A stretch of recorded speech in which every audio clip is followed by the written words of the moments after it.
Oke, saya lanjutkan bentar lagi. Jadi kita harus menjaga rumah Nahdlatul Ulama karena apa namanya Nahdlatul Ulama adalah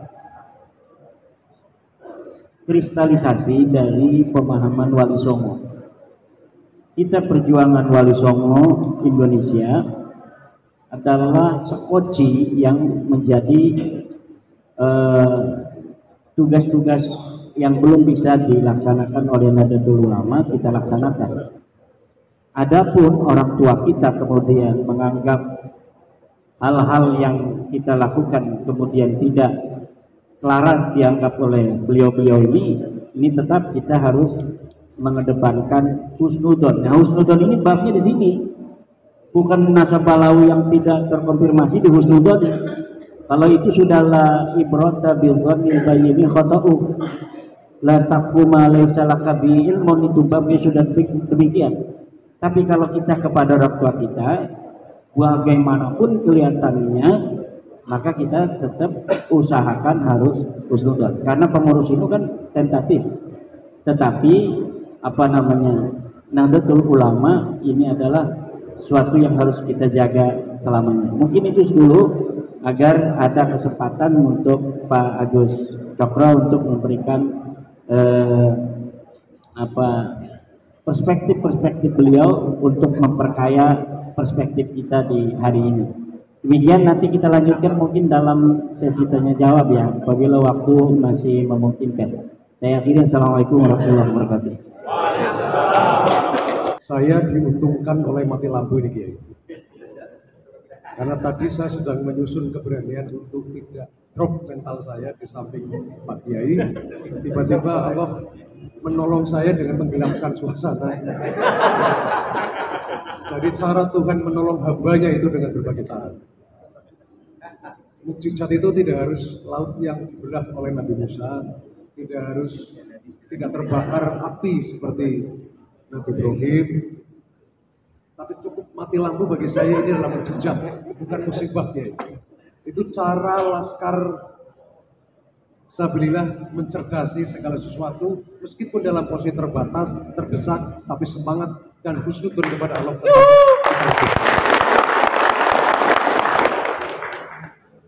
Saya biasanya cerdas kayak, cuman sore ini saya kadung terpukau dengan YouTube Kiai Iman yang begitu berani. Saya sedikit buka-buka bagaimana sih sejarah Banten. Ternyata Belanda pertama datang ke Nusantara, ke Jawa itu di Banten tahun 1596, dan itu ditolak oleh rakyat Banten. Jadi kalau Kiai Iman hari ini seperti singa podium, saya kira itu adalah tarikan sejarah yang bagi saya sudah masuk akal sekali. Tadi beliau yang saya garis bawahi, satu, bangsa kita ini bangsa yang punya harga diri kebangsaan yang sangat tinggi. Dalam buku The History of Java, ini biar saya kelihatan akademis, saya buka karya Raffles yang diterbitkan tahun 1817.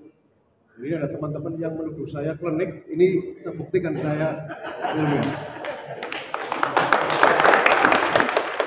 Itu disebutkan bahwa di masa Demak Pajang itu bangsa kita punya harga diri yang sangat kuat. Tadi kalau ada orang asing berdiri lebih tinggi, itu langsung dihabisi. Nah, hari ini kita sedang prihatin bahwa ada bangsa lain sedang datang dan melakukan tindakan-tindakan rasis yang merendahkan kita, dan kita diam saja. Untuk itu beliau ditegur oleh sejarah agar bangkit Pak Kiai Imad ini. Dan beliau hadir di sini untuk geder satria keberanian, agar naluri keberanian bangsa kita yang pernah melahirkan Kalingga, Ratu Sima, bangsa kita pernah melahirkan Sailendra, pernah melahirkan Sriwijaya, pernah melahirkan Singasari, yang harga dirinya sangat kuat sampai putusan Mongol itu dihabisi. Majapahit, Demak, bangsa kita juga pernah melahirkan Mataram Islam dan anak bontot dari bangsa kita NKRI.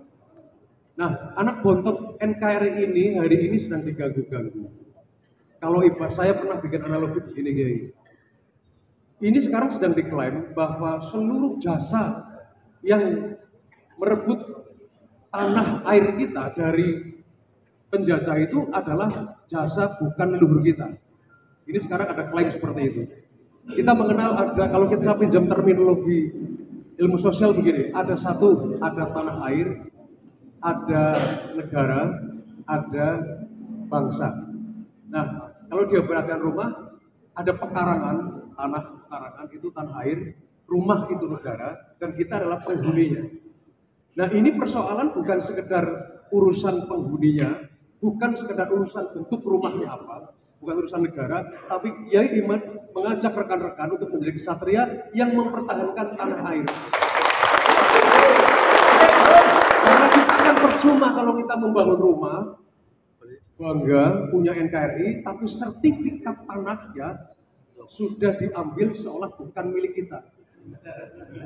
Karena yang berjasa, yang bikin lagu kebangsaan bukan kita, yang bikin merah putih bukan kita, yang bikin pahlawan-pahlawan seolah bukan leluhur kita. Artinya tanah ini, pekarangan rumah kita sedang mau dituntut, diambil alih, nanti bukan atas nama kita.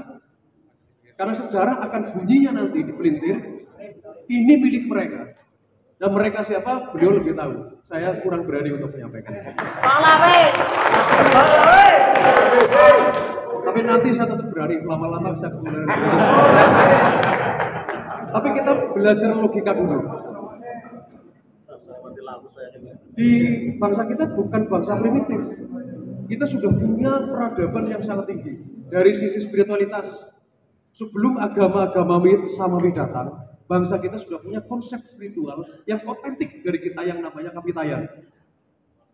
Atas dasar Kapitayan itulah bangsa kita menginspirasi nilai untuk membangun peradaban. Lalu kedatangan Hindu Buddha itu juga dijadikan inspirasi untuk membangun peradaban. Yang terakhir, di era Majapahit, Islam belum menjadi subjek sejarah. Nusantara yang direpresentasikan oleh Majapahit membangun tatanan dengan konstitusi yang bernama Uttara Manawa Dharma Sastra. Itu Islam belum hadir sebagai subjek sejarah. Nah, begitu sirna ilang kertaning bumi,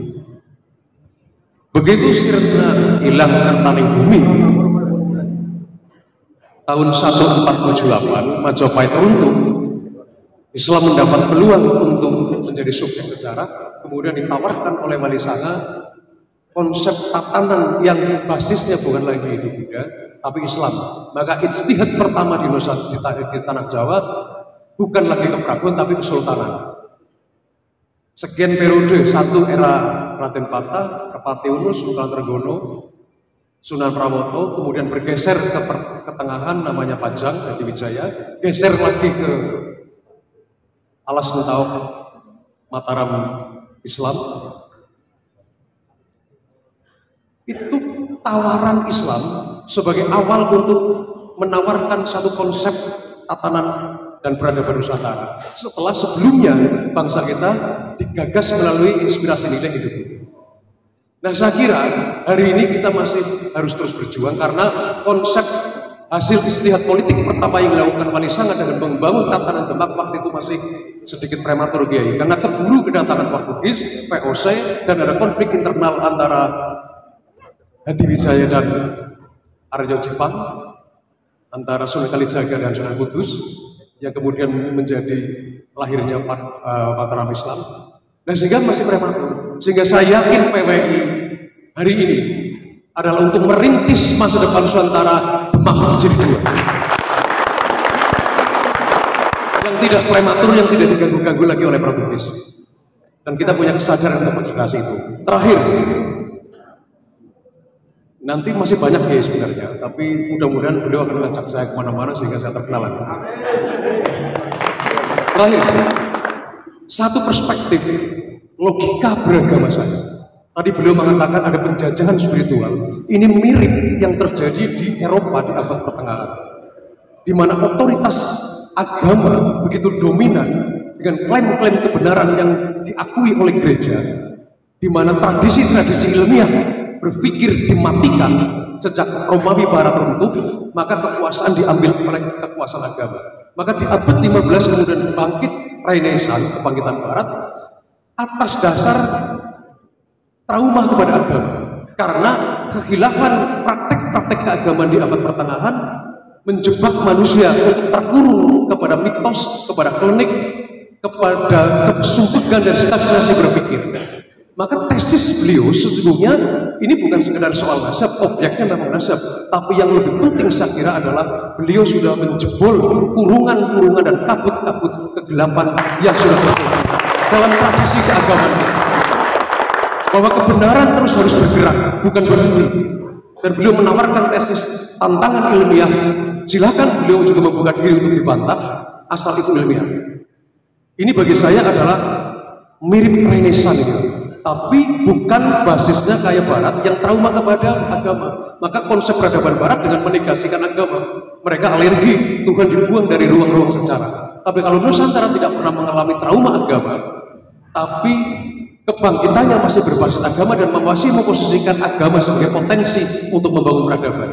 Tetapi kalau tidak ada iman, kegelapan itu berlangsung lebih panjang.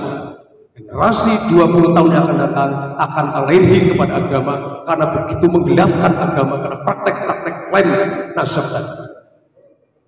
Kalau ini tidak tertolong, meskipun agak terlambat, tapi alhamdulillah ini bisa kita mulai. Yaitu kebangkitan akal sehat di dalam beragama. Nah, saya punya satu perspektif. Bagi saya, Nabi itu jimat batin dan rohani saya. Maka beliau Nabi harus kita sucikan sedemikian rupa. Saya akan mulai dari satu perumpamaan begini. Sekian dari kalau saya ngaji itu menyebut Nabi Muhammad itu maksud. Artinya terjaga kesuciannya, terjaga dari seluruh kelemahan sebagaimana meskipun beliau manusia biasa, tapi kodratnya tidak biasa. Yang kedua, Bapak Ibu mungkin pasti Nabi itu tidak ada bayangannya. Nah, hukum materi, kenapa ini ada bayangannya? Dari sana, karena ini padatan, maka cahaya menabrak padatan tubuh saya, kemudian membayang jadi ada bayang. Tapi Nabi tidak. Artinya, kalau hukum rohani tidak ada bayangannya, tapi jasad ada bayangannya. Tapi Nabi, jasadnya tidak ada bayangannya. Artinya entitas jasad dan entitas rohani bagi Nabi sudah bukan sesuatu yang paradok dan jasad Nabi adalah rohani itu sendiri. Rohani dan jasad rohani. Ini adalah anomali dari penciptaan Tuhan yang tidak dikenakan kepada makhluk lain. Karena ini pengecualian ketinggian yang khusus bagi Nabi. Maka dia disebut maksud. Nabi baunya wangi. Bahkan sekian riwayat mengatakan seperti kasturi. Wah, sempurna. Nah, dari yang sempurna ini, masa kemudian punya keturunan yang perilakunya kalau orang Jawa itu menyebut kayak wala pauk. Sekarang logikanya begini, saya lebih bergairah. Dari yang sempurna ini, kemudian menetes, kemudian orang mengaku di dalam diri mengalir darah Rasulullah. Saya tanya, dari kesempurnaan entitas Muhammad tadi, kalau kemudian saya bayangkan beliau donor darah, terus darah itu Anda masukkan ke Anda, apakah jasad Anda kompatibel dengan unsur kimiawi dari darah beliau yang sempurna masuk kepada sesuatu yang terciptanya tidak sempurna? Saya kira kalau darah beliau dimasukkan ke darah di ruangan ini, saya kira meledak kabel. Beduh. Karena tidak akan kompatibel. Jadi tidak mungkin.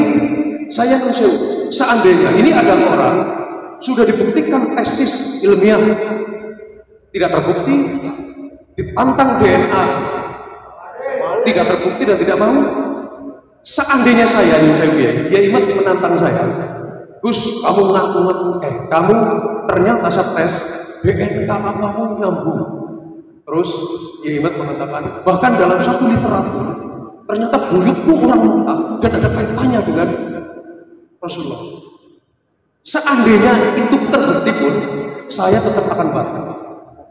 Karena ada fakta lain yang bisa mengalahkan fakta itu. Apa? Masa keturunan Nabi kayak gila. Masa keturunan Nabi seandainya itu dibuktikan, saya tetap tidak percaya. Nah sekarang apalagi tidak terbukti, kau masih ngotot. Ini bagi saya adalah irasional berpikir dan perilaku yang tidak mendidik. Ini yang ingin saya kemukakan, ya. Jadi ada sikap-sikap tidak rasional yang hari ini dilakukan dalam perilaku agama. Jadi sekali lagi, dari yang sempurna itu biarkan Nabi Muhammad pada kedudukannya yang sempurna. Tidak usah nanti dicemari dengan kalimat Nabi sih hebat, tapi sayang turunannya orang. Kan ada sayangnya, berarti tidak maksud. Misalnya tak sukunya luar biasa, tapi jantungnya orang apik, wajar karena manusia biasa. Tapi orang dengan kedudukan maksud, masa ada sayangnya dengan punya keturunan yang tidak pas. Jadi sekali lagi, mari kita rasionalitaskan dalam bernabi, bertuhan dan beragama. Matur nuwun. Assalamualaikum warahmatullahi wabarakatuh.